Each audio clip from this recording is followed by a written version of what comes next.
I'm a little frustrated because I heard a lot about love.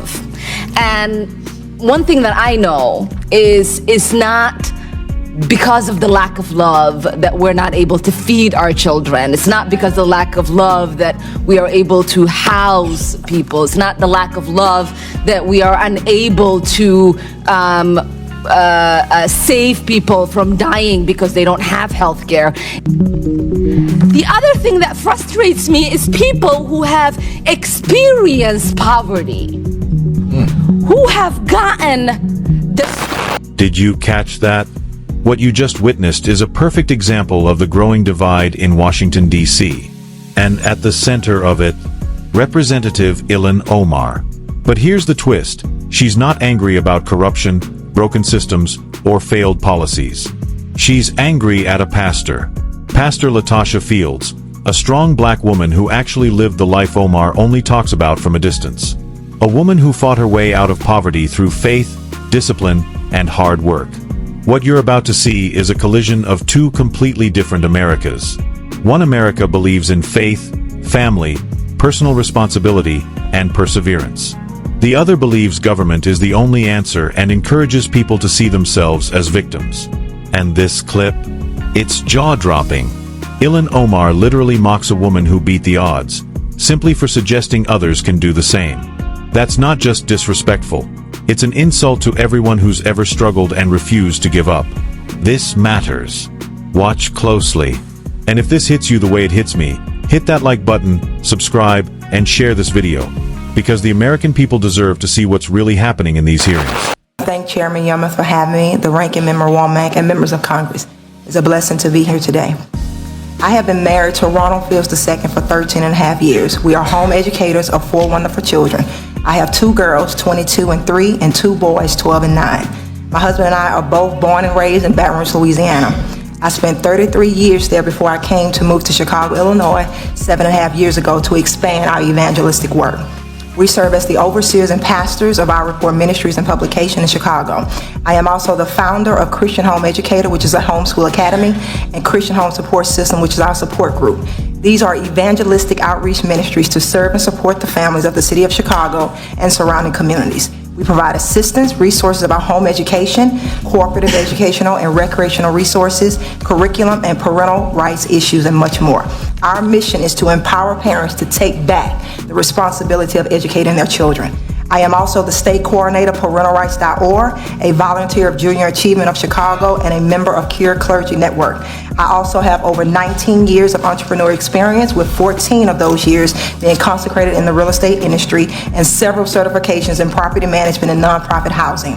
I am also a recent graduate of Trinity Christian College in Palo Heights, Illinois, with a bachelor's degree in business administration with a 4.0 GPA.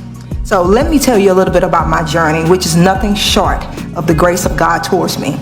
My grandmother, who raised me, also raised 9 kids of her own, was a homeowner living in a poor black drug-infested community in Baton Rouge, Louisiana. She raised me and my younger sister. My mom was a teenage mom on drugs, in and out of prison. My grandmother was a strong woman, hard-working woman. She showed tough love and had amazing independent work ethics. So I basically grew up in the typical black stigma community surrounding me: the lack of motivation for education, promiscuous behavior, drugs, crime, and some on welfare. In spite of the circumstances that surrounded my childhood, I was one that often fought against the odds. I had a love for education. I never did drugs and I never committed a crime. But however, I did fall into promiscuous behavior, and at the age of 17, I became a teenage mom. This was the turning point of my life. I will never forget the day that I found that I was pregnant. I went into a Planned Parenthood in my neighborhood. I was devastated, I was frightened, and I was scared, because I was one of those kids that excelled in school, was popular in school, played sports, was on the homecoming court. You name it, I was in it. So basically, I kept myself from the normalized behaviors that plagued the black community. So becoming pregnant was embarrassing to me. I didn't want to be like the rest. I had always strived to be better. I didn't want to be like the social norm. I didn't want to be another statistic. I didn't want to be the 72% of moms raising a child single. So while waiting for the results of my pregnancy test, I was crying and I was thinking how I had ruined my life. The nurse came back in the room and she told me that I was 3 weeks pregnant, and she consoled me that I had another choice. I had a choice to abort my baby. In that very moment, my life flashed before my eyes because I had a big decision to make. Do I get rid of my baby and proceed as normal, as though nothing happened, and go back to my family and friends and continue to live out my life? Or do I live the rest of my life knowing I had killed my baby? Do I keep my baby and face the challenges that lie ahead of me and press past the shame, the regret, and the disappointment? I chose the latter. I chose to do what I will always hear my grandmother say: you make your bed hard, you lie in it. Those words rang loud and clear in my heart and mind.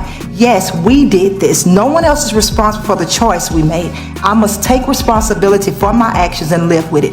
Live the best possible life I can. Give my child the best possible life I can. Finish high school, go to college, and make something of myself. I decided, in spite of my teenage pregnancy, that I would continue to press past the popularized social norms of the Black community. I worked hard. I graduated from high school 5 months pregnant. During my teenage years, I worked at Burger King.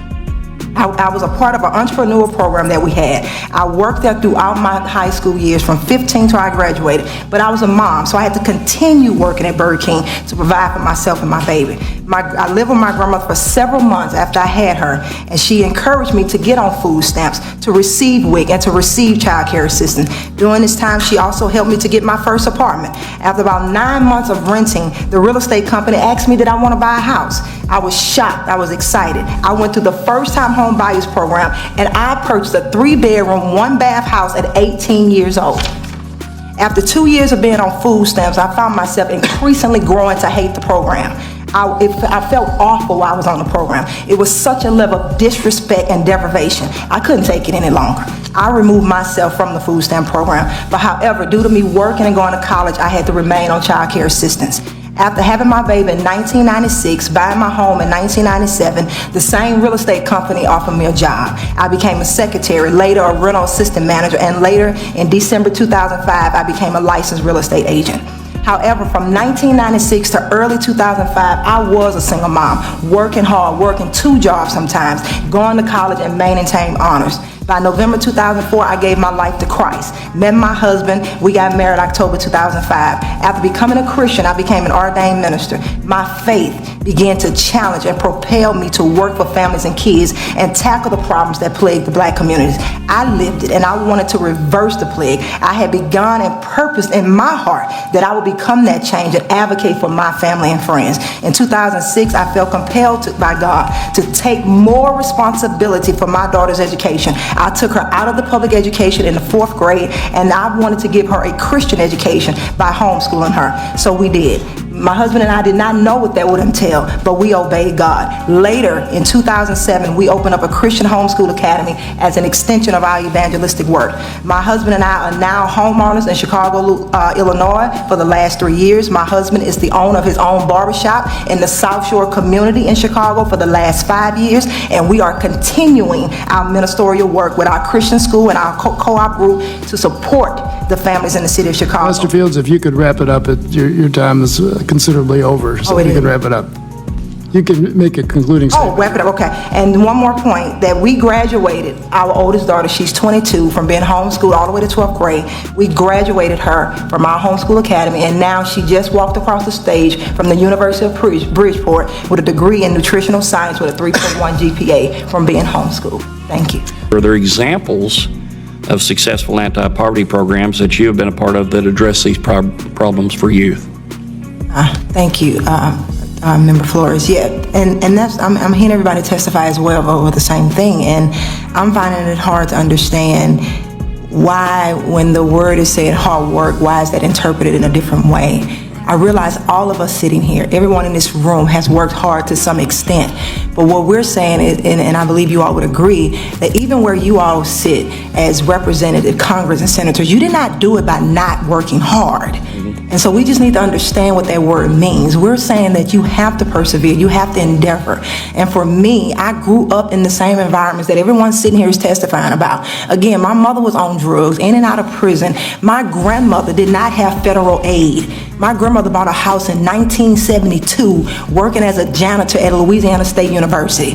So before the civil rights, there was no federal aid. There was no welfare and food stamp. So I'm sorry if I come from an environment where I have seen that you do not have to rely on government.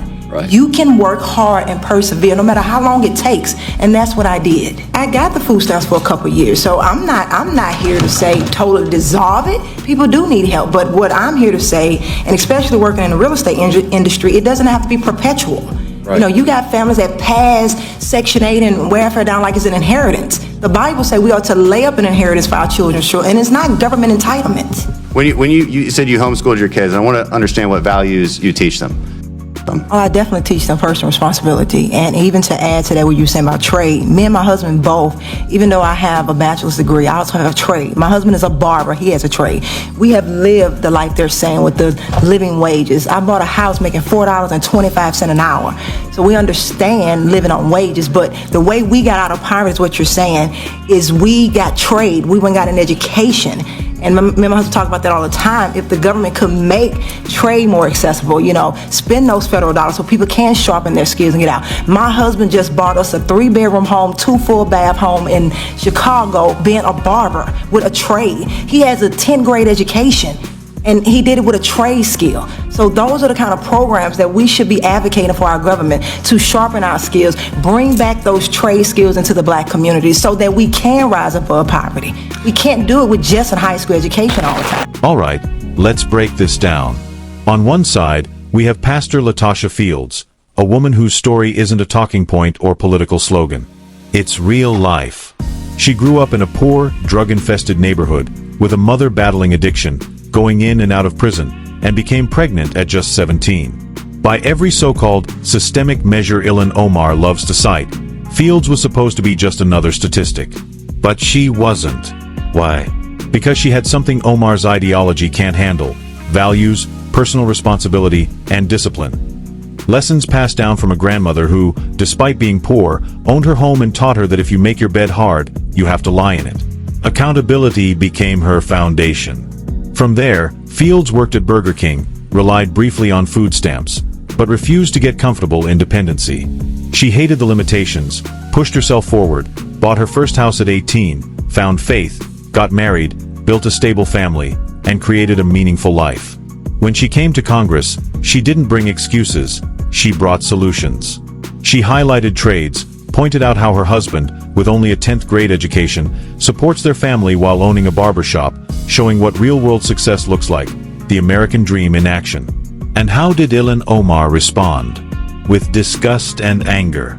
She mocked faith, ridiculed the power of prayer, misrepresented Fields' story, and tried to trap her over childcare assistance, implying that temporary help erased her self-reliance.